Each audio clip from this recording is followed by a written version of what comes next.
오늘은 교회력으로 주연절후 네 번째 주일입니다. 추운 날씨 가운데서도 하나님 앞에 나와 예비하는 모든 성도들에게 주님의 은혜와 평강의 복이 함께 하시기를 주님의 이름으로 간절히 축복합니다. 오늘 저는 봉독한 말씀을 중심으로 주의 말씀은 등과 빛입니다 라는 시인의 고백을 제목으로 말씀을 전하고자 합니다. 오늘 말씀은 계속 이어지는 히브리어 자음 13번째 자음인 맴과 14번째 자음인 눈으로 시작되는 8절, 16절이 본문 말씀이 됩니다. 시인은 오늘 말씀에서도 구구절절이 하나님 말씀이 자기에게 무슨 의미가 있는지에 대하여서 고백을 해주고 있습니다. 먼저 97절 처음 절에 보면은 내가 주의 법을 어찌 그리 사랑하는지요. 그가 주의 법, 주의 말씀을 사랑한다는 고백을 하고 있습니다. 그래서 내가 그것을 종일 작은 소리로 읊조린다라고 하는 것이죠. 읊조린다는 말은 지난번 개역 성경에는 묵상한다라고 그렇게 번역이 되어 있었습니다. 묵상한다고 하는 단어는, 읊조린다고 하는 단어는 무엇을 생각한다라고 하는 뜻만 있는 것이 아니라 그 말씀을 깊이 생각한다라고 하는 그런 의미입니다. 그러니까 단순한 생각보다는 뜻깊은 생각인 것이죠. 그러니까 말씀에 대한 생각이 계속되고 또 그 말씀에 대한 생각이 확장된다라고 하는 것입니다. 다시 말해서 읊조린다라고 하는 말은 하나님의 말씀을 나의 삶에 적용하고 말씀을 실천하는 방법까지 생각을 확장하는 것을 의미하는 것입니다. 이렇게 하나님 말씀을 계속 주님의 말씀을 사랑하기 때문에 읊조린다라고 하는 것입니다. 또 103절에 넘어가서 보면은 주의 말씀의 맛이 내게 어찌 그리 단지요. 사랑한다는 말을 넘어서서 달다고, 그래서 내 입에 꿀보다 더 달다고 하나님의 말씀에 대한 사랑을 고백하고 있는 것입니다. 우리가 잘 부르는 말씀에 대한 찬양, 200장 찬양에 보면은 1절에 달고 오묘한 그 말씀, 생명의 말씀은 이라고 나옵니다. 달다 오묘하다라는 것이죠. 그 말씀이, 그 귀한 말씀이 진실로 생명의 말씀이 되어서 나의 길과 나의 믿음을 밝히 보여준다라고 하는 것이죠. 그래서 그 말씀이 아름답고 귀한 말씀 생명샘이로다.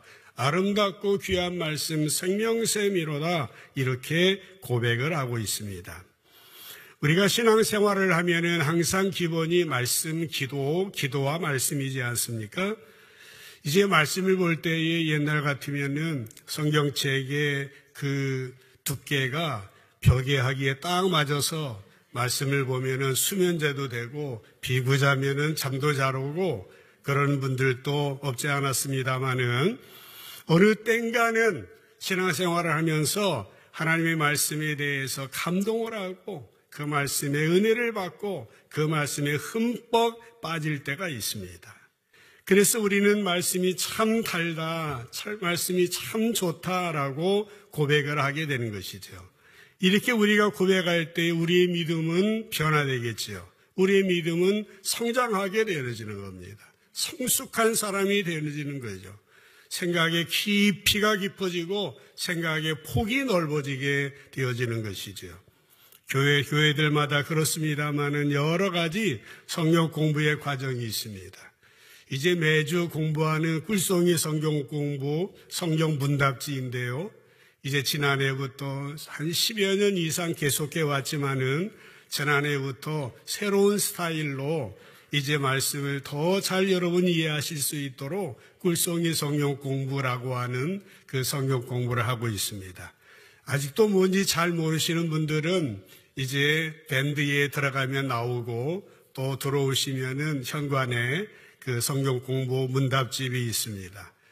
이제 작년에도 많이 참여하셔서 금년에도 계속되는 줄 아는데 100여 명 가깝게 이렇게 참여하고 있습니다. 우리 강태숙 권사님이 채점하느라고 초등학교 선생님 출신인데 한 번만 빠져도 개근 안 된다고 아주 엄하게 하고 있습니다. 하나님 말씀을 묵상하면서 우리가 정말 하나님이 주시는 그 말씀이 사랑스러운 말씀이요, 꿀송이보다 귀한 말씀이다. 이 말씀을 읊조림으로, 이 말씀을 묵상함으로 여러분의 생각이 확장되고 여러분의 눈이 더욱더 굳건하여서 우리에게 당도된 모든 세상사에서 승리하는 여러분 되시기를 주님의 이름으로 간절히 축복합니다. 시인은 계속해서 하나님 말씀의 유익함에 대하여서 두 가지로 말하고 있습니다. 하나님 말씀의 유익함입니다. 첫 번째로는 지혜를 주신다라고 하는 겁니다. 지혜는 지식하고 다르죠. 지식은 공부해서 아는 거지만 지혜는 깨달음이라고 할 수 있습니다. 98절에 보면은 시인은 말합니다. 주의 계명들이 항상 나와 함께 하므로 그것들이 나를 원수보다 지혜롭게 하나이다. 원수들은 적들이라고 세번역에 나와 있어요. 적들은 얼마나 지혜롭게 밤낮 가리지 아니하고 골몰하면서 이제 공격하려고 애를 쓰고 있지 않습니까? 온갖 모사와 술수를 꾸미고 있습니다. 그런데 시인은 하나님 말씀이 나를 지혜롭게 한다는 거예요. 그래서 나의 원수들보다도, 나의 적들보다도, 나를 공격하는 자들보다도 나를 더 지혜롭게 만든다라고 하는 것이죠. 왜 지혜로워집니까? 하나님 말씀이 항상 나와 함께 함으로라고 하는 것입니다. 말씀이 항상 나와 함께 있을 때에 하나님께서 우리를 지혜롭게 하시되 원수보다 지혜롭게 하신다라고 하는 겁니다. 고린도전서 1장 25절에 보면은 하나님의 어리석음이 사람보다 지혜롭고 하나님의 약하심이 사람보다 강하니라, 그렇게 나와 있습니다. 하나님이 왜 어리석으시겠습니까마는, 그러나 하나님이 아무리 어리석다 할지라도 사람보다 지혜롭다라는 겁니다. 하나님의 어리석음이 사람의 지혜보다 더 지혜로워요. 그렇기 때문에 하나님 말씀이 얼마나 소중한 말씀입니까? 하나님의 연약하심이, 하나님은 약하신 분이 아니에요. 강하신 분이잖아요. 그런데 하나님이 아무리 약하셔도 사람의 강함보다 더 강하다라고 하는 겁니다. 세상에 있는 모든 사람의 지혜를 다 합쳐본다 할지라도 하나님의 지혜를 이길 수 없는 것이죠. 세상의 모든 권력을 다 합해도 하나님의 능력을 넘어설 수 없는 것입니다. 그래서 이 말씀을 통해서 왜 시인이 하나님 말씀이 나의 원수들보다 적들보다 나를 더 지혜롭게 한다라고 고백했는지 조금은 이해할 수 있을 것 같습니다. 사랑하는 성도 여러분, 오늘 우리가 이 말씀을 믿는다면 어떻게 해야 됩니까? 우리의 일상에서 답답한 일을 만나고 힘든 일을 만나고 내가 이겨낼 수 없는 어려운 일을 만났을 때에 우리는 어떻게 해야 됩니까? 하나님의 지혜를 구해야 됩니다. 말씀을 통하여서 기도하면서 하나님의 지혜를 구해야 되는 것이죠. 시편 144편 87편 11절에 보면은 하나님이 기뻐하시는 사람들이 나옵니다. 자기를 경외하는 사람들, 그의 인자하심을 바라는 사람들을 기뻐하신다라고 하는 것입니다. 하나님을 두려워하고 하나님을 공경하는 사람들, 하나님의 인자하심, 하나님의 사랑에 대하여, 하나님의 은혜에 대하여서 사모하는 사람들을 하나님이 기뻐하시는 것이에요. 그래서 하나님 우리가 지혜를 달라고 구할 때에 기뻐하시는 것입니다. 야고보서 1장 5절 6절 말씀에도 너희 중에 누구든지 지혜가 부족하거든 모든 사람에게 후히 주시고 꾸짖지 아니하시는 하나님께 구하라. 그리하면 주시리라 말씀하고 있습니다. 6절에 보면 오직 믿음으로 구하고 조금도 의심하지 말라. 의심하는 자는 바람에 밀려 요동하는 바다 물결 같다라고 말씀을 하고 있는 것입니다. 하나님께 구하라고 하는 것입니다. 하나님께 지혜를 구하라고 하는 거예요. 지혜를 구하려면 어떻게 합니까? 하나님 말씀을 사랑하고 그 말씀을 꿀송이처럼 더 귀하게 여기는 것이죠. 쉬운 성경으로 이 구절을 한 번 더 보시면 지혜가 부족한 사람이 있으면 하나님께 구하십시오. 하나님께서는 자비로우셔서 모든 사람에게 나눠주시는 것을 즐거워하십니다.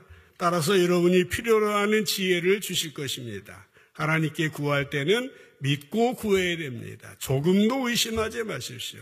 의심하는 자는 바다 물결같이 바람에 밀려 이리저리 움직이는 것 같다라고 말씀하고 있습니다. 부지런히 하나님의 지혜를 구해야 됩니다. 믿음으로 구해야 됩니다. 그래서 원수들보다도 적들보다도 더 지혜롭게 우리의 일상에서 벌어지는 모든 문제를 극복하고 승리하는 우리의 삶이 되어야 하는 것이죠. 시인은 두 번째로 하나님 말씀이 우리에게 주는 유익에 대하여서 말하고 있습니다. 그것은 바로 명철함이요 통찰력인 것입니다.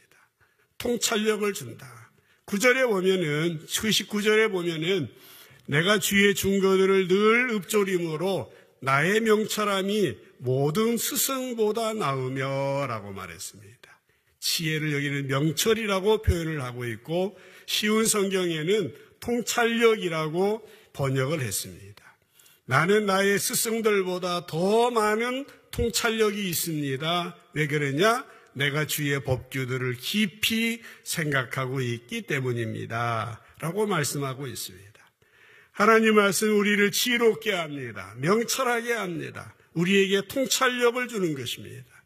이 통찰력이 어떻게 나에게 주어집니까? 시인은 바로 말하고 있습니다. 이는 내가 주의 법규들을, 주의 말씀들을 깊이 생각하고 있기 때문입니다. 라고 대답을 하고 있습니다. 그래서 우리에게 필요한 것이 뭡니까? 하나님 말씀에 대하여서 깊이 생각하는 훈련입니다. 깊이 생각하는 훈련을 하면은 명철이 생기고 통찰력이 생기는 겁니다. 슬기로워진다는 거예요. 지혜로워진다라고 하는 얘기입니다. 여러분, 지혜는 어디에서 오는 게 아닙니다. 하나님이 주셔야 됩니다. 그래서 이 통찰력이라고 말은 인사이트라고 하지 않습니까? 우리 내면 속에 통찰력을 쉬운 말로 이해력이라도 말할 수 있지만은 이해력이라는 말은 이제 그 통찰력이라는 말은 이해보다 더 이상의 뜻을 가지고 있습니다. 통찰력은 사물의 본질을 직관적으로 꿰뚫어 보고 이해하는 힘을 가리켜서 통찰력이다라고 말하고 있습니다. 하나님 말씀을 통하여서 우리의 통찰력을 주신다라고 하는 겁니다. 이어지는 99절 100절에 보면은 시인은 재미있는 말을 하고 있습니다. 내가 주의 증거들을 늘 읊조림으로 나의 명철함이 스승보다 낫다고 하더니 10절에 보면은 주의 법도들을 지킴으로 나의 명철함이 노인보다 낫습니다. 라고 말하고 있습니다. 스승은 나보다 먼저 지식의 높은 단계에 도달한 사람을 말하겠죠. 노인들은 세상에 대한 많은 경험을 가진 분들입니다. 연륜이 있는 분들이에요. 그러니까 하나님 말씀을 늘 묵상하고 사랑하고 꿀송이처럼 읊조리며 그 말씀을 실천하는 데서 얻어지는 통찰력은 학교에서 배운 지식이나 세상에서 경험한 것과 비교할 수 없다라고 하는 이런 얘기입니다. 하나님 말씀을 묵상하고 읊조릴 때에 하나님의 지혜를, 명철함을, 통찰력을 주신다라고 하는 겁니다. 한자 성어에 일석이조라고 하는 말이 있죠. 일석, 돌 하나를 가지고 이조, 두 마리의 새끼를 잡는다라고 하는 것이에요.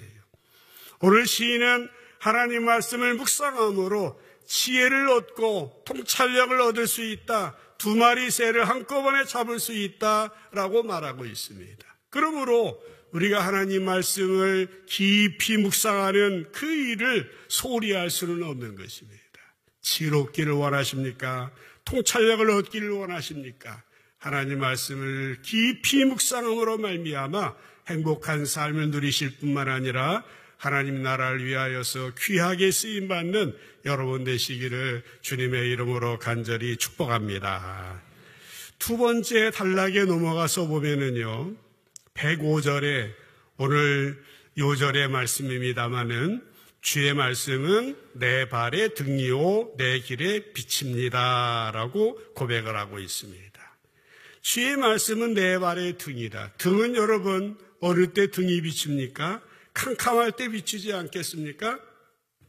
나의 발의 등불이라고 하는 것은 이제 앞으로 캄캄해서 내디딜 수 없는 그런 상황에서 내 발을 비춰주는 등불을 말하는 것이죠. 그것이 내 발의 등이라고 하는 겁니다. 아마 여러분들도 이렇게 칠흑같이 어두운 밤에 기억이 있을지 모르겠습니다. 어찌할까 답답해서 이제 할 수 없는, 나로서 할 수 없는 어려움의 경험이 있으실 겁니다. 아마 시인도 그런 경험이 있었던 것 같아요. 그러나 그때에 칠흑같이 어두운 상황이었지만은 하나님의 말씀이 자기의 발에 등불이 되었다라고 하는 것입니다. 얼마나 힘이 되었겠어요. 캄캄하게 옴짝달싹 할 수 없는, 한 발짝 또 앞으로 내디딜 수 없는 상황 가운데서 자기의 발을 비춰주는 등이 되었습니다. 뿐만 아니라 시인은 그 다음에 뭐라고 합니까? 내 길의 빛입니다. 주의 말씀이 내 길의 빛입니다 라고 고백합니다. 하나님 말씀이 빛이 되어서 내가 가는 길이 잘못되지 아니하도록 방향을 잡아주는 안내자 역할을 했다라고 하는 것이에요. 마치 바다를 항해하는 배들이 등대의 불빛을 보고 방향을 잡는 것처럼요, 하나님의 말씀이 내 인생의 여정, 바른 방향으로 갈 수 있도록 안내해 주었다라고 하는 말씀인 것입니다. 25년 동안이나 호스피스에서 임종을 앞둔 환자들을 돌본 경험을 한 의사 한 분이 이런 책을 썼습니다. 일주일이 남았다면. 카렌 와이어트라고 하는 분이 이 책을 썼는데, 그는 이 책에서 사람들이 죽기 전에 후회하는 말을 7가지 소개를 하고 있습니다. 임종을 앞둔 환자들이 한결같이 하는 말들입니다. 이것을 미리 알았더라면 내 인생이 바뀔 수도 있을 텐데 하면서 이 책을 썼는데요, 7가지를 간략하게 소개해 보겠습니다. 죽을 만큼 마음껏 사랑해 볼 걸, 조금만 더 일찍 용서할 걸, 걱정은 내려놓고 행복을 만끽할 걸, 마음을 열고 포용할 걸, 한 번뿐인 인생 열정적으로 살아볼 걸, 아둥바둥하지 않고 여유를 가지고 살 걸, 있는 그대로에 감사하면서 살 걸. 여러분, 이 임종을 앞둔 환자들이 후회했던 이 말에 대하여서 어떻게 생각하십니까? 오늘 이렇게 사람들이 하는 후회의 말들을 바라보면서 이 말씀들의 공통점이 뭡니까? 모두 성경에서 그렇게 살지 말라고 한 것들이에요. 하나님 말씀은 우리가 후회하지 아니하도록 우리의 삶의 방향을 올바로 잡아주는 빛의 역할을 하시는 겁니다. 안내자와 같다라고 하는 것입니다. 세상은 이렇게 저렇게, 친구들은, 이웃들은 이렇게 저렇게 말한다 할지라도 우리의 인생이 진정 후회하지 않으려면은 말씀을 통하여 삶의 방향을 올바로 잡아야 되는 것입니다. 다행스럽게 하나님께서 우리의 생명을 연장해 주고 계십니다. 아직까지 시간은 있습니다. 그러나 우리의 시간은요, 무한정 있는 것이 아닙니다. 언제 마지막이 올지 모릅니다. 그래서요, 가장 건강한 신앙은 어떤 신앙입니까? 오늘이 마지막이다. 정말 신앙인 것입니다. 지금 하나님 앞에 마지막 설교하는 거다. 마지막 설교를 듣는 거다. 오늘 이 말씀이 우리의 마음 가운데 그렇게 아로 새겨져야 한다라고 하는 것입니다. 찬송가 330장 이따가도 부를 찬송입니다마는 어두운 밤 시대리니라고 하는 찬양이 있습니다. 어두운 밤 시대리니 내 직분 지켜 찬잇을 맺힐 때 일찍 일어나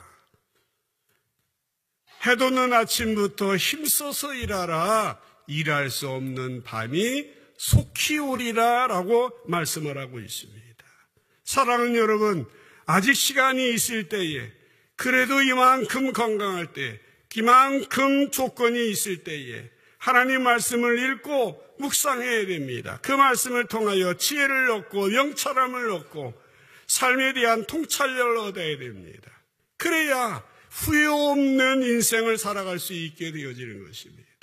하나님이 성령께서 감동해 주셔서 말씀에 대하여 사랑하는 마음을 주시고 말씀의 꿀송이처럼 이 귀하게 여기는 마음을 주시고 지혜와 명철을 얻고 통찰을 얻어서 승리하는 여러분의 인생 되시기를 주님의 이름으로 간절히 축복합니다. 마지막으로 시인은 107절에서 이렇게 말하고 있습니다. 나의 고난이 매우 심하오니. 여러분, 고난이 어느 정도입니까? 오늘 시인은요, 나의 고난이 매우 심하오니 라고 말하고 있습니다. 여호와여, 주의 말씀대로 나를 살아나게 하소서라고 했어요. 주의 말씀대로 나를 살아나게 해달라고. 다른 성경 여러 구절을 베껴왔는데 그래 나를 살아나게 해달라고 하는 말은 보호해달라, 살려달라, 되살려달라, 의기소침해서 죽게 되었으니 예전처럼 다시 일어나서 활기차게 살게 해주세요. 하나님 주신 본래의 생명으로 되돌려 놓아주십시오 라고 하는 이런 기도였더라고 하는 사실입니다. 여호와여, 주의 말씀대로 나를 살아나게 하소서. 이 말씀을 읽으면서 마태복음 11장 수고하고 무거운 짐진 자들아, 이 말씀이 생각났습니다. 다 내게로 오라, 주님 부르십니다. 내가 너희를 쉬게 하리라. 나는 마음이 온유하고 겸손하니 나의 멍에를 메고 내게 배워라. 그리하면 너희 마음이 쉼을 얻을 것이니 내 멍에는 쉽고 내 짐은 가볍다라고 말씀을 하고 있습니다. 28절에 수고하고 무거운 짐진 자 내게 오라, 내가 너희를 쉬게 하리라 라고 하는 이 말씀이 무슨 의미가 있겠습니까? 이 말씀은요, 당시에 상당히 의미 있는 이런 말이었습니다. 당시 사람들은 율법주의에 빠져 있었던 유대교의 종교의식에 빠져 있었던 것입니다. 그러나 그것들은 그들에게 위로를 주지 못했어요. 평안을 주지 못했고 구원을 주지 못했습니다. 도리어 사람들을 더 피곤하게 했고 지치게 했어요. 유대교의 의식은 어깨를 더 무겁게 했던 것입니다. 그래서 예수님께서 말씀하신 거예요. 수고하고 무거운 짐진 자들아, 다 내게로 오라. 내가 너희를 쉬게 하리라. 예수님은 나에게 오는 사람들의 영혼을 새롭게 해주시겠다. 위로하고 평안을 주시겠다. 구원해 주시겠다. 그렇게 말씀하신 것이에요. 지난주에도 본 말씀입니다마는 요한복음 8장 31절 32절에 보면은 예수님께서 자기를 믿은 유대인들에게 말씀하셨잖아요. 너희가 내 말에 거하면, 너희가 내 말대로 살면 내 제자가 될 뿐만 아니라 진리를 알지니 진리가 너희를 자유롭게 하리라 라고 말씀을 하셨어요. 근데 이때요, 이 말씀을 들은 사람들이 난리가 납니다. 우리를 자유하게 하다니요? 우리가 누구의 종이 된 적이 없었는데요. 이렇게 바리새인들, 율법학자들은 아주 부정적인 반응을 보이고 있었던 겁니다. 그러나 예수님은 말씀하십니다. 그들의 교훈이나 그들의 가르침이 진리로 인도하는 것이 아니고 자유롭게 하는 것이 아니라 도리어 속박을 주고 도리어 무겁게 하고 피곤하게 하지만은 나의 교훈을 받아들이는 사람은 진리를 알게 되고 진리가 너희를 자유롭게 하리라, 이렇게 놀라운 말씀을 해주셨던 것입니다. 그러니까 좀 전에 보았던 마태복음 11장 28절 내가 너희를 쉬게 하리라, 이 말씀도 그러합니다. 예수님은 사람들에게 이 말씀을 하시기 전에 시대를 율법의 시대와 새로운 시대를 구분하셨습니다. 새로운 시대는 어떤 시대입니까? 예수님의 시대예요. 복음의 시대입니다. 이전의 시대는 율법의 시대인 것입니다. 지금 11장 28절인데요. 13절에 보면은 그런 구절이 나옵니다. 모든 선지자와 율법이 예언한 것은 세례 요한 때까지니 그랬습니다. 선지서와 율법서가 예언한 것은 그때까지다라고 하는 겁니다.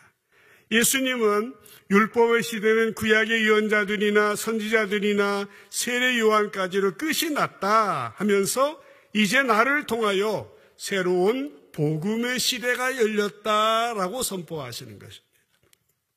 이 새로운 시대에는 율법학자나 바리새인들이 가르쳤던 그런 성전 제사를 통해서가 아니라 나를 통해서 위로와 평안을 얻고 나를 통해서 구원을 얻게 된다고 말씀하셨던 것입니다. 이 예수님이 전하는 말씀을 당시의 종교 지도자들을 비롯한 많은 사람이 들었습니다. 그래서 예수님의 말씀에 불만을 가지고 있었던 유대 종교 지도자들은 예수님을 제거하려고 몸부림쳐 했었고 결국은 십자가에 못 박아 죽게 하고, 그러나 하나님께서는 3일 만에 부활하시고 우리에게 영원한 빛이 되고 진리가 되고 생명이 되고 우리를 구원해 주셨던 것이지요. 많은 사람들은 이제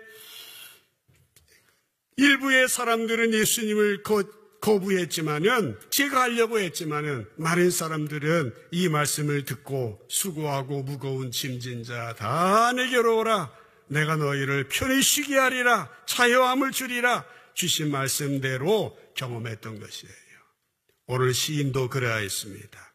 그가 심한 고난, 극심한 고난 가운데 있을 때에 하나님의 말씀이 자기를 어떻게 해줬습니까? 살게 해주었습니다.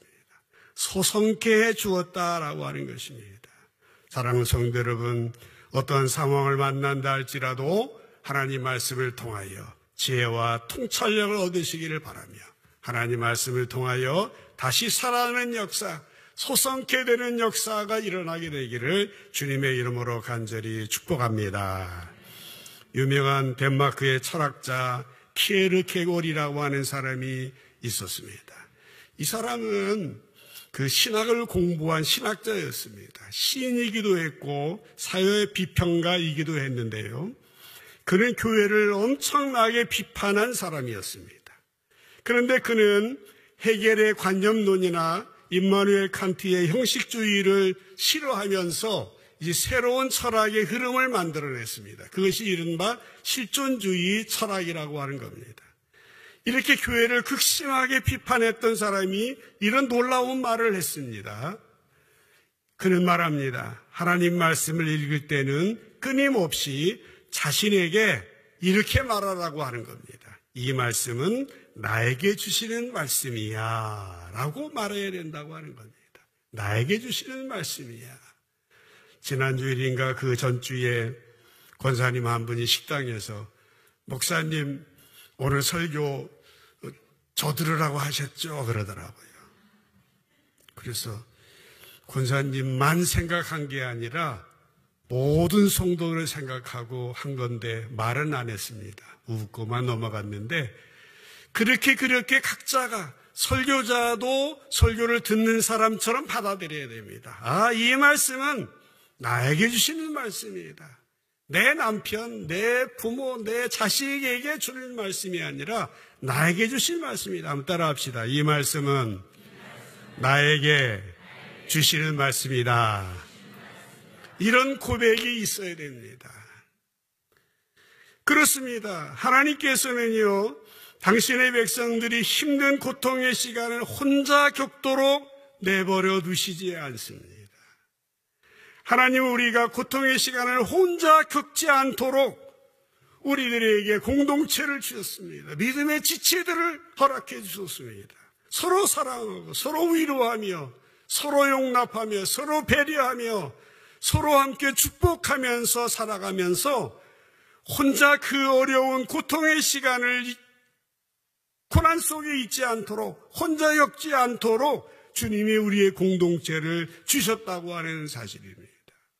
세상에서 신문지상에 일어나는 극단적인 선택의 이런 내용들을 볼 때에 내 주변에, 내 이웃들에게, 내 성도들에게 그런 일이 있지 아니하도록 더 목회를 잘하고 우리 구역의 활동을 잘하고 기관 활동을 잘해서 서로 돌아봐야 되겠다는 생각을 가지게 됩니다. 우리에게는 하나님의 말씀을 우리에게 주셔서 고통의 시간이 온다 할지라도 그 시간에 하나님 말씀 어떤 일을 하십니까? 우리에게 지혜를 주시고 명철함과 통찰력을 주십니다. 우리의 인생을 바른 길로 안내해 주시고 우리를 위로해 주시고 회복시켜 주시는 것입니다. 이것이 하나님의 말씀이다라고 하는 겁니다. 그래서 오늘 시인은 그렇게 고백합니다. 주의 말씀은 내 발의 등이요 내 길의 빛입니다 라고 하는 것입니다. 말씀 마무리하겠습니다.